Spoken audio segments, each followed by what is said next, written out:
Hello friends, नमस्कार। Daily read book में आप सभी का स्वागत है। आज हम लोग इस वीडियो में स्टैटिक जीके का सेट नंबर 7 का प्रैक्टिस करेंगे। इससे पहले हम लोग सेट 6 का प्रैक्टिस कर चुके हैं। इस वीडियो की शुरुआत सेट 6 के रिकैप से करते हैं। उसके बाद सेट 7 का व्याख्या सहित अध्ययन करेंगे और उसके बाद फिर एक बार रिवीजन करेंगे तुरंत। तो चलिए स्टार्ट करते हैं पहला प्रश्न से। पहला प्रश्न है, 5 विकासशील देशों के अंतर्राष्ट्रीय संगठन ब्रिक्स में कौन कौन से देश शामिल हैं? तो इसका सही जवाब होगा ऑप्शन ए यानी ब्राज़ील, रूस, भारत, चीन और दक्षिण अफ्रीका। अगला प्रश्न है, सुमेलित करना है, एक तरफ है संस्थान और दूसरे तरफ है अवस्थिति, वह कहाँ स्थित है? इसका सही जवाब होगा ऑप्शन बी यानी 1 का 4 नेशनल इंस्टीट्यूट ऑफ इम्यूनोलॉजी नई दिल्ली में है। National centre for sale science ये पुणे में है। Centre for DNA fingerprinting and diagnostic ये है हैदराबाद में। और नेशनल ब्रेन रिसर्च सेंटर है गुड़गांव में। अगला प्रश्न है, बंधुआ मजदूरी कब लागू की गई? नहीं, कब समाप्त की गई? तो इसका सही जवाब होगा 1976 में। भारतीय वायुसेना में निम्न में से कौन सी कमान नहीं है? तो उत्तरी वायु कमान नहीं है। अगला प्रश्न है, यूरोपीय सेंटर फॉर न्यूक्लियर रिसर्च की प्रयोगशाला कहाँ है? इसका सही जवाब होगा ऑप्शन ए यानी जेनेवा, स्विट्जरलैंड में। अगला प्रश्न है, अर्जुन पुरस्कार पाने वाली प्रथम भारतीय महिला कौन थी? N Lumsden. अर्जुन पुरस्कार पाने वाली प्रथम भारतीय महिला थी एन लम्सडेन। अगला प्रश्न है, मानव विकास सूचकांक प्रतिवर्ष किस संस्था द्वारा जारी किया जाता है? इसका सही जवाब होगा ऑप्शन बी यूएनडीपी द्वारा। स्वीडन की संसद का नाम क्या है? स्वीडन की संसद का नाम है रिक्सडॉग। ऑप्शन ए सही होगा। अगला प्रश्न है, निम्नलिखित में से किसके बारे में विश्व का सबसे सस्ता टैबलेट पीसी होने का दावा किया गया है? इसका सही जवाब होगा ऑप्शन ए यानी आकाश। निम्न में से किस मुख्यमंत्री को उच्चतम असैनिक पुरस्कार भारत रत्न मिला था? इसका सही जवाब होगा ऑप्शन बी तमिलनाडु के स्वर्गीय एम.जी. रामचंद्रन। अगला प्रश्न है क्वेश्चन नंबर 10, भारत में प्रथम स्टॉक एक्सचेंज किस वर्ष में स्थापित हुआ था? तो इसका सही जवाब होगा ऑप्शन बी यानी 1875 ईस्वी में। यूनेस्को द्वारा निम्नलिखित में से किस क्षेत्र में योगदान के लिए कलिंग पुरस्कार दिया जाता है? और यह कलिंग पुरस्कार 1952 से दिया जाता है। इसकी शुरुआत 1952 में हुई थी। तो इसका सही जवाब होगा ऑप्शन डी यानी विज्ञान के क्षेत्र में। अगला प्रश्न है, क्रिकेट के पिच की लंबाई क्या होती है? 20.12 मीटर होती है। भारतीय रिजर्व बैंक का राष्ट्रीयकरण कब हुआ था? 1949 में हुआ था।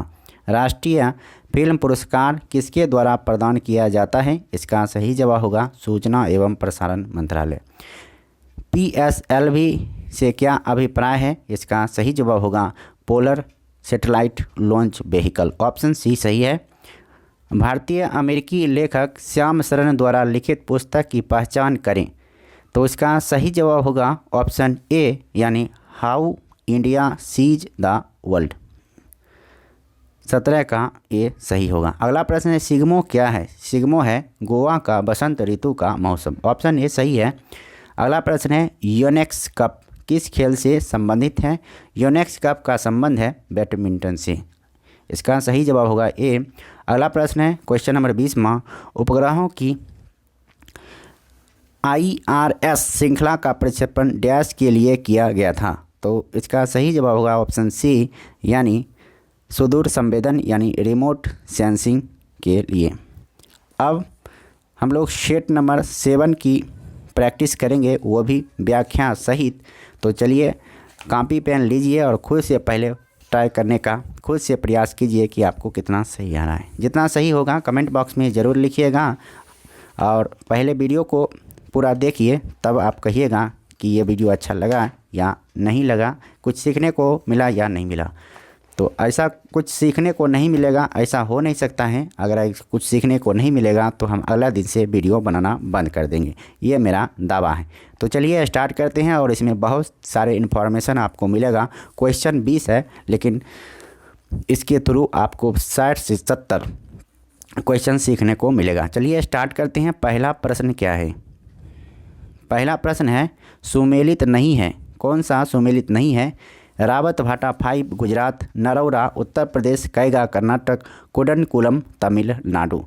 तो इसका सही जवाब होगा ऑप्शन ए, रावतभाटा 5 गुजरात सही सुमेलित नहीं है।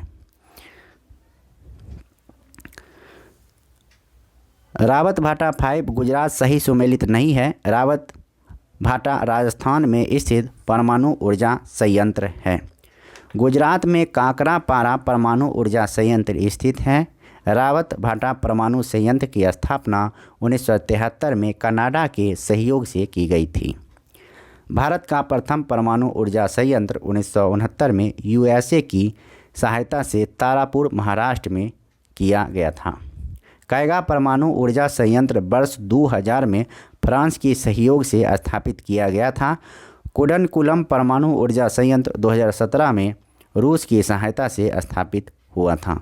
तो चलिए अगला प्रश्न देखते हैं। क्वेश्चन नंबर 2, अंतर्राष्ट्रीय न्यायालय में न्यायाधीशों की संख्या होती है। ऑप्शन है 11, 15, 18 या 7। तो इसका सही जवाब होगा ऑप्शन बी यानी 15। अंतर्राष्ट्रीय न्यायालयों में न्यायाधीशों की संख्या 15 है। अंतर्राष्ट्रीय न्यायालय के न्यायाधीशों का कार्यकाल 9 वर्ष का होता है। अंतर्राष्ट्रीय न्यायालय संयुक्त राष्ट्र की मुख्य न्यायिक संस्था है। अंतर्राष्ट्रीय न्यायालय के 1/3 सदस्यों का चुनाव प्रति 3 वर्ष पर किया जाता है। इस न्यायालय के अध्यक्ष व उपाध्यक्ष का चुनाव 3 वर्षों के लिए किया जाता है। भारत के नागेंद्र सिंह, BN राव तथा RS पाठक को अंतर्राष्ट्रीय न्यायालय का न्यायाधीश बनने का सम्मान प्राप्त है। वर्तमान में भारत की ओर से दलवीर भंडारी अंतर्राष्ट्रीय न्यायालय में न्यायाधीश हैं। अब है क्वेश्चन नंबर 3। तो क्वेश्चन नंबर 3 को देखते हैं। क्वेश्चन नंबर 3 क्या कहता है? कौन से भारतीय हॉकी खिलाड़ी के नाम पर जर्मनी में एक सड़क का नाम रखा गया है? ऑप्शन है रूप सिंह, धनराज पिल्ले, ध्यानचंद या जफर इकबाल। तो इसका सही जवाब होगा ऑप्शन ए यानी रूप सिंह। भारतीय हॉकी खिलाड़ी रूप सिंह के नाम पर जर्मनी में एक सड़क का नाम रखा गया है। 1972 में ही म्यूनिख ओलंपिक स्टेडियम कॉम्प्लेक्स में एक सड़क का नाम रूप सिंह के नाम पर रखा गया था। रूप सिंह हॉकी के जादूगर कहे जाने वाले मेजर ध्यानचंद के भाई थे। रूप सिंह के नाम पर मध्य प्रदेश के ग्वालियर में एक क्रिकेट स्टेडियम भी है। धनराज पिल्ले भारतीय हॉकी टीम के पूर्व कप्तान रह चुके हैं। अब है क्वेश्चन नंबर 4। किस नृत्य को रविन्द्रनाथ टैगोर ने पुनर्जीवित करके केरल और पश्चिम बंगाल में लोकप्रिय बनाया था? ऑप्शन है कथक, कथकली, मणिपुरी या मोहिनी अट्टम। तो इसका सही जवाब होगा ऑप्शन बी यानी कथकली। कथकली नृत्य को रविन्द्रनाथ टैगोर ने पुनर्जीवित करके केरल और पश्चिम बंगाल में लोकप्रिय बनाया था। कथकली केरल का शास्त्रीय नृत्य है। कथक उत्तर प्रदेश का शास्त्रीय नृत्य है। मणिपुरी मणिपुर का शास्त्रीय नृत्य है। अगर आपको ये भी पता होगा कि कुल शास्त्रीय नृत्यों की संख्या 8 है, जिसमें सतरिया असम का शास्त्रीय नृत्य है। अगला प्रश्न है क्वेश्चन नंबर 5। भारत द्वारा अंटार्कटिक में स्थापित प्रथम अनुसंधान स्टेशन का नाम क्या है? ऑप्शन है अग्निहोत्री, आर्यभट्ट, दक्षिण गंगोत्री या मैत्री। तो इसका सही जवाब होगा ऑप्शन सी यानी दक्षिण गंगोत्री। भारत द्वारा अंटार्कटिक में स्थापित प्रथम अनुसंधान स्टेशन का नाम दक्षिण गंगोत्री है। इसकी स्थापना 1983-84 में की गई थी। भारत का दूसरा अनुसंधान स्टेशन 1988 से 89 में मैत्री नाम से अंटार्कटिक में स्थापित किया गया। भारत का तीसरा अनुसंधान स्टेशन भारती 2012 में स्थापित किया गया। अब है क्वेश्चन नंबर 6। ग्रेनाइट सिटी के नाम से जाना जाता है। ऑप्शन है एबरडीन, शिकागो, जोहान्सबर्ग या मॉस्को। तो इसका सही जवाब होगा ऑप्शन ए यानी एबरडीन। ग्रेनाइट सिटी के नाम से एबरडीन को जाना जाता है। एबरडीन स्कॉटलैंड का एक शहर है। भारत का ग्रेनाइट सिटी जालोर यानी राजस्थान को कहा जाता है। शिकागो को ध्रुव नगर कहा जाता है। अगला प्रश्न है क्वेश्चन नंबर 7। इसमें कहना है सुमेलित कीजिए। एक तरफ है ट्रॉफी या कप, दूसरे तरफ है खेल, जैसे वर्धमान ट्रॉफी, शीश महल ट्रॉफी, सुब्रतो मुखर्जी कप और राधा मोहन कप। ये किस खेल से संबंधित हैं? तो वर्धमान ट्रॉफी का संबंध होगा वेट लिफ्टिंग से। 1 का 4। शीश महल ट्रॉफी का संबंध है क्रिकेट से। सुब्रतो मुखर्जी कप का संबंध है पोलो से और सुब्रतो मुखर्जी कप का संबंध है फुटबॉल से और राधा मोहन कप का संबंध है पोलो से। तो इस प्रश्न का सही जवाब होगा ऑप्शन बी। अगला प्रश्न है मैजिक सिटी के नाम से जाना जाता है।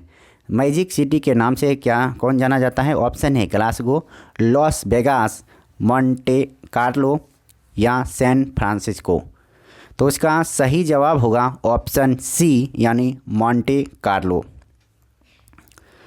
मैजिक सिटी के नाम से मोंटे कार्लो को जाना जाता है। मोंटे कार्लो यूरोप महाद्वीप में स्थित मोनाको देश का एक प्रसिद्ध शहर है। मोंटे कार्लो शहर पूरी दुनिया में कैसीनो के लिए जाना जाता है। स्कॉटलैंड का ग्लासगो शहर जलयान निर्माण एवं मशीनरी उद्योग हेतु प्रसिद्ध है। अगला प्रश्न है क्वेश्चन नंबर 9। किस भारत पाकिस्तान संघर्ष के परिणाम स्वरूप बांग्लादेश स्थापित हुआ? तो ऑप्शन है दिसंबर 1971 में, जनवरी 1971 में, फरवरी 1972 में या नवंबर 1971 में। तो इसका सही जवाब होगा ऑप्शन ए यानी दिसंबर 1971 में। दिसंबर 1971 में भारत पाकिस्तान संघर्ष के परिणाम स्वरूप बांग्लादेश स्थापित हुआ। इस युद्ध की शुरुआत 3 दिसंबर 1971 को हुई थी। 16 दिसंबर 1971 को बांग्लादेश एक अलग राष्ट्र के रूप में गठित हुआ। बांग्लादेश अलग राष्ट्र बनने से पूर्व पाकिस्तान का ही हिस्सा था। मार्च 1971 में बांग्लादेश ने पाकिस्तान सरकार की उपेक्षाओं के कारण स्वयं को एक अलग राष्ट्र के रूप में गठित करने की घोषणा की थी। 14 अगस्त 1947 को पाकिस्तान यानी बांग्लादेश सहित भारत से अलग हुआ था। अगला प्रश्न है क्वेश्चन नंबर 10 यानी क्वेश्चन नंबर 10 है सुमेलित कीजिए। एक तरफ है देश और दूसरी तरफ है गुप्तचर संस्था। ब्रिटेन, इजराइल,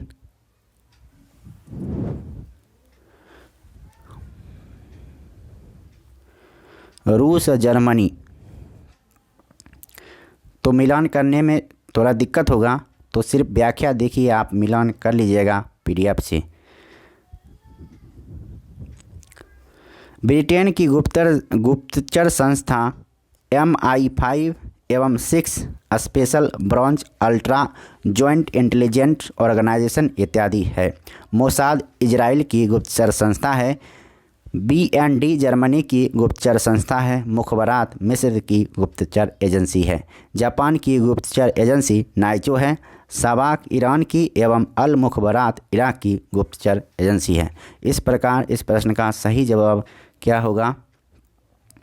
यानी डी होगा, यानी 1 का 3, बी का 1, सी का 4 और डी का 2।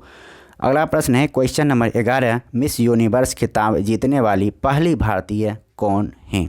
ऑप्शन है रीता फाड़िया, ऐश्वर्या राय, डायना हेडन या सुष्मिता सेन। तो इसका सही जवाब होगा option D Sushmita Sen. Miss universe खिताब जीतने वाली पहली भारतीय सुष्मिता सेन हैं। सुष्मिता सेन ने 1994 में मिस यूनिवर्स का ताज पहनी थी। 1966 में रीता फारिया ने मिस वर्ल्ड का खिताब जीतकर पहली भारतीय मिस वर्ल्ड का सम्मान प्राप्त की थी। ऐश्वर्या राय ने 1994 में मिस वर्ल्ड का खिताब जीती थी। डायना हेडन ने 1997 में मिस वर्ल्ड का ताज अपने नाम किया था। अब है क्वेश्चन नंबर 12। क्वेश्चन नंबर 12 है, भारत में वायुसेना दिवस कब मनाया जाता है? ऑप्शन है 1 मार्च, 15 मार्च, 8 अक्टूबर या 4 दिसंबर। तो इसका सही जवाब होगा ऑप्शन सी यानी 8 अक्टूबर। भारत में वायुसेना दिवस 8 अक्टूबर को मनाया जाता है। भारतीय वायुसेना की स्थापना 8 अक्टूबर 1932 को की गई थी। भारतीय वायुसेना का मुख्यालय नई दिल्ली में है।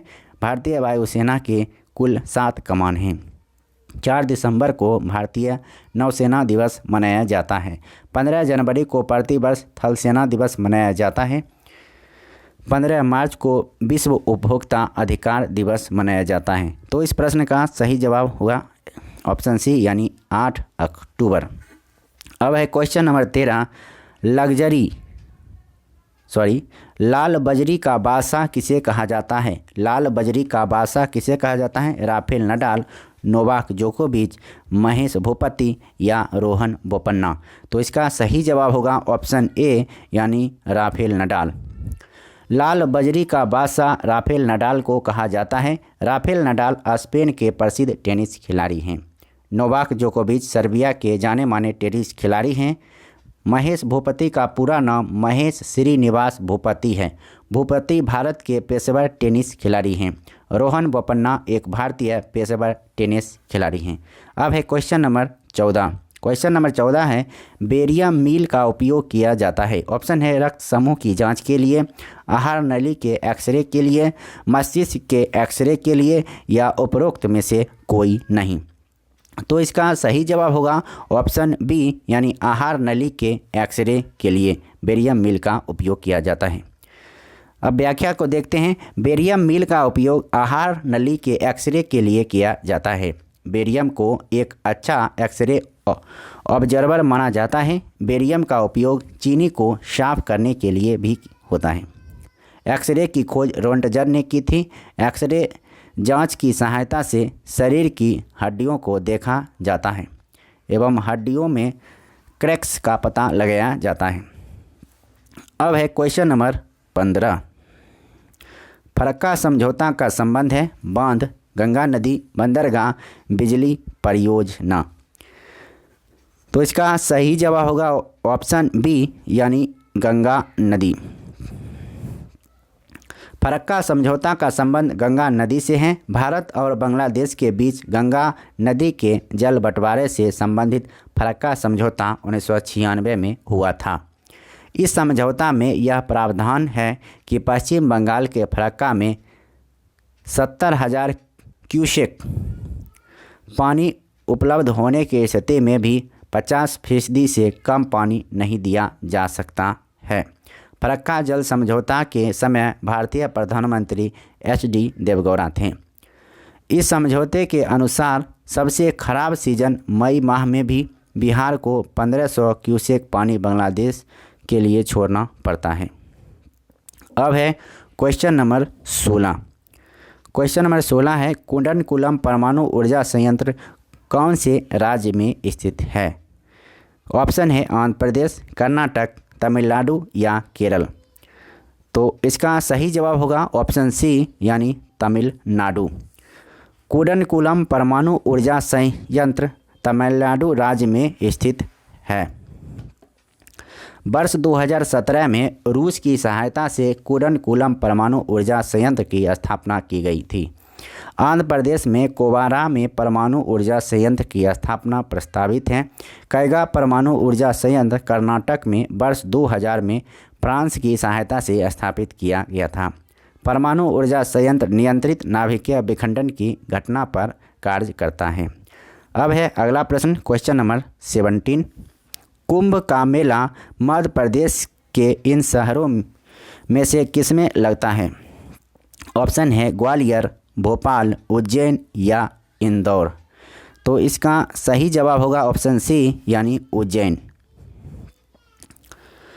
कुंभ का मेला मध्य प्रदेश के उज्जैन में आयोजित होता है। कुंभ विश्व का सबसे बड़ा धार्मिक सम्मेलन है। यह मेला 12 वर्ष के अंतराल के बाद प्रयागराज, हरिद्वार, नासिक, त्र्यंबक एवं उज्जैन में बारी बारी से आयोजित होता है। प्रत्येक 6 वर्ष के अंतराल पर हरिद्वार और प्रयागराज में अर्ध कुंभ मेला आयोजित होता है। International premier tennis league question number है 18। अब देखते हैं इंटरनेशनल प्रीमियर टेनिस लीग के संस्थापक कौन हैं? ऑप्शन है यूकी भावरी, सानिया मिर्जा, महेश भूपति या लिएंडर पेस। तो इसका सही जवाब होगा ऑप्शन सी यानी Mahesh Bhupathi. International premier tennis league के संस्थापक महेश भूपति हैं। इंटरनेशनल प्रीमियर टेनिस लीग की स्थापना 2013 में भारतीय टेनिस खिलाड़ी महेश भूपति ने किया था। IPTL का आयोजन अब बंद हो चुका है। IPTL का अंतिम संस्करण 2016 में आयोजित हुआ था। IPTL में कुल 4 टीमें शामिल थीं जो भारत, जापान, सिंगापुर व संयुक्त अरब अमीरात थी। IPTL का मोटो ब्रेक द कोड था। अब है क्वेश्चन नंबर 19। अंतरिक्ष यात्री का नाम बताएं जिसने लगातार 340 दिन अंतरिक्ष में बिताए और पृथ्वी पर सुरक्षित लौटा था। ऑप्शन है Joseph A walker, Scott Joseph Kelly, William H दाना या विलियम जे नाइट। तो इसका सही जवाब होगा ऑप्शन बी स्कॉट जोसेफ कैली। स्कॉट जोसेफ कैली लगातार 340 दिन अंतरिक्ष में बिताए और पृथ्वी पर सुरक्षित लौटे थे। अमेरिकी अंतरिक्ष यात्री स्कॉट जोसेफ कैली और रूसी अंतरिक्ष यात्री मिखाइल कॉर्निएको अंतरिक्ष में 340 दिन बिताकर पृथ्वी पर लौटे थे। जोसेफ ए वॉकर अमेरिकन भौतिकविद हैं। स्कॉट जोसेफ कैली और मिखाइल कॉर्निएको की यात्रा से यह पता लगाने का प्रयास किया गया कि लंबे समय तक अंतरिक्ष में रहने पर शरीर पर क्या प्रभाव पड़ता है। स्कॉट जोसेफ कैली ने US अंतरिक्ष यात्री के सबसे लंबे समय तक अंतरिक्ष में रहने का रिकॉर्ड अपने नाम किया। अब है क्वेश्चन नंबर 20 यानी अंतिम प्रश्न। क्वेश्चन नंबर 20 है सर्वाधिक ऑस्कर पुरस्कार जीतने वाले पुरुष रिकॉर्ड किसके नाम हैं? ऑप्शन है Walt Disney, Steven Spielberg, Ridley Scott या जोसेफ एन न्यूमैन। तो इसका सही जवाब होगा ऑप्शन ए यानी वाल्ट डिज्नी। सर्वाधिक ऑस्कर पुरस्कार जीतने का पुरुष रिकॉर्ड वाल्ट डिज्नी के नाम पर है। ऑस्कर पुरस्कार विश्व फिल्म जगत का सबसे प्रतिष्ठित पुरस्कार है। इस पुरस्कार का आधिकारिक नाम एकेडमी अवार्ड ऑफ मेरिट है। ऑस्कर पुरस्कार की शुरुआत 1929 में की गई थी। वाल्ट डिज्नी को 32 बार ऑस्कर पुरस्कार मिला है। वाल्ट डिज्नी एक अमेरिकी अभिनेता थे। ऑस्कर प्रतिमा के मूर्तिकार जॉर्ज स्टैनली हैं। ऑस्कर ट्रॉफी 13 इंच लंबी होती है। इसका वजन 8 पाउंड होता है। ऑस्कर हेतु नामित प्रथम भारतीय फिल्म महबूब खां की फिल्म मदर इंडिया थी जो 1957 में बनी थी। अब है अति महत्वपूर्ण बिंदु, तो गौर से सुनिए अति महत्वपूर्ण बिंदु को। अंतर्राष्ट्रीय न्यायालय का मुख्यालय नीदरलैंड के द हेग में अवस्थित है। मोहिनीअट्टम केरल का शास्त्रीय नृत्य है जो एकल नृत्य का उदाहरण है। अंटार्कटिक महाद्वीप पर पहुंचने वाले प्रथम व्यक्ति फेबियन विलियम्स शॉसेन थे जो 1820 में यहाँ पहुँचे थे। जोहान्सबर्ग को एगोली के नाम से भी जाना जाता है। जुलू भाषा में एगोली का अर्थ होता है सोने का शहर। हॉकी का पहला विश्व कप 1971 में बार्सिलोना स्पेन में आयोजित हुआ था। लॉस वेगास को दुनिया की मनोरंजन राजधानी के नाम से जाना जाता है। KGB एवं GRU रूस की गुप्तचर संस्था है। रोहन बोपन्ना को इंडो पार्क एक्सप्रेस के नाम से जाना जाता है। एक नाभिक के विखंडन से औसतन 2.5 न्यूट्रॉन उत्सर्जित होता है। जब ग्रह सिंह राशि में होता है तो नासिक और उज्जैन में सिंहस्थ कुंभ मेला का आयोजन होता है। ऑस्कर पुरस्कार जीतने वाली प्रथम फिल्म स्लम डॉग मिलीनियर है। तो अब वीडियो समाप्त करने से पहले एक बार क्विक रिवीजन करते हैं, मात्र 2 मिनट लगेगा, तो ध्यान से रिवीजन कीजिए ताकि कंठस्थ हो जाए। तो चलिए पहला प्रश्न देखते हैं। इसमें कौन सुमेलित नहीं है? रावत भाटा 5 गुजरात, ये गुजरात नहीं होगा, ये राजस्थान होगा। जबकि नरौरा उत्तर प्रदेश, कैगा कर्नाटक, कुरनकुलम तमिलनाडु, ये सही है। अगला प्रश्न है क्वेश्चन नंबर 2, अंतर्राष्ट्रीय न्यायालय में न्यायाधीशों की संख्या कितनी है? 15। कौन से भारतीय हॉकी खिलाड़ी के नाम पर जर्मनी में एक सड़क का नाम रखा गया है? तो इसका सही जवाब होगा रूप सिंह। अगला प्रश्न है किस नृत्य को रविन्द्रनाथ टैगोर ने पुनर्जीवित करके केरल और पश्चिम बंगाल में लोकप्रिय बनाया? सही जवाब होगा ऑप्शन बी, कथकली। भारत द्वारा अंटार्कटिक में स्थापित प्रथम अनुसंधान स्टेशन का नाम क्या है? सही जवाब होगा दक्षिण गंगोत्री। ग्रेनाइट सिटी के नाम से जाना जाता है? ग्रेनाइट सिटी के नाम से कौन जाना जाता है? एबरडीन जाना जाता है। अब है सुमेलित करना है, तो इसका सही जवाब होगा ऑप्शन बी, यानी 1 का वर्धमान ट्रॉफी, 1 का 4 वेट लिफ्टिंग, बी का 1 Sheesh Mahal trophy cricket, Subroto Mukherjee football और राधा मोहन पोलो। अगला प्रश्न है मैजिक सिटी के नाम से जाना जाता है? मैजिक सिटी के नाम से मॉन्टे कार्लो जाना जाता है। किस भारत पाकिस्तान संघर्ष के परिणाम स्वरूप बांग्लादेश स्थापित हुआ था? दिसंबर 1971 में। अब इसमें सुमेलित करना है। अगला प्रश्न है क्वेश्चन नंबर 11। हालांकि क्वेश्चन नंबर 10 का आंसर डी होगा, जो PDF से आप मिला लीजिएगा। मिस यूनिवर्स खिताब जीतने वाली पहली भारतीय हैं? मिस यूनिवर्स खिताब जीतने वाली पहली भारतीय हैं सुष्मिता सेन। भारत में वायुसेना दिवस कब मनाया जाता है? 8 अक्टूबर को मनाया जाता है। लाल बजरी का बादशाह किसे कहा जाता है? राफेल नडाल को कहा जाता है लाल बजरी का बादशाह। बेरियम मील का उपयोग किया जाता है? बेरियम मील का उपयोग किया जाता है आहार नली के एक्सरे के लिए। फरक्का समझौता का संबंध है? फरक्का समझौता का संबंध है गंगा नदी से। अब है अगला प्रश्न क्वेश्चन नंबर 16, कुरनकुलम परमाणु ऊर्जा संयंत्र किस राज्य में स्थित है? तमिलनाडु में स्थित है। क्वेश्चन नंबर 17 है कुंभ का मेला मध्य प्रदेश के इन शहरों में किस में लगता है? तो ये लगता है उज्जैन में, मध्य प्रदेश के उज्जैन में लगता है। अगला प्रश्न है इंटरनेशनल प्रीमियर टेनिस लीग के संस्थापक कौन हैं? सही जवाब होगा महेश भूपति। अगला प्रश्न है अंतरिक्ष यात्री का नाम बताएं जिसने लगातार 340 दिन अंतरिक्ष में बिताए और पृथ्वी पर सुरक्षित लौटा। तो इसका सही जवाब होगा ऑप्शन बी, स्कॉट जोसेफ केली। क्वेश्चन नंबर 20 है सर्वाधिक ऑस्कर जीतने वाले पुरुष रिकॉर्ड किसके नाम है? वाल्ट डिज्नी के नाम है, जिन्होंने कुल कितने पुरस्कार जीते हैं? 32 पुरस्कार इनके नाम हैं। तो फिर मिलते हैं नेक्स्ट वीडियो में। वीडियो कैसा लगा? वीडियो अच्छा लगा तो लाइक कीजिए, अगर चैनल पर नए हैं तो चैनल को निश्चित रूप से सब्सक्राइब कीजिए। फिर मिलते हैं नेक्स्ट वीडियो में नेक्स्ट टेस्ट पेपर के साथ। तब तक के लिए नमस्कार। ऐसा वीडियो कहीं आपको नहीं मिलेगा, आप सर्च करके देख लीजिए, अगर मिल जाएगा तो 1 लाख रुपया इनाम देंगे। तो फिर मिलते हैं नेक्स्ट वीडियो में, तब तक के लिए नमस्कार। जय हिंद, वंदे मातरम।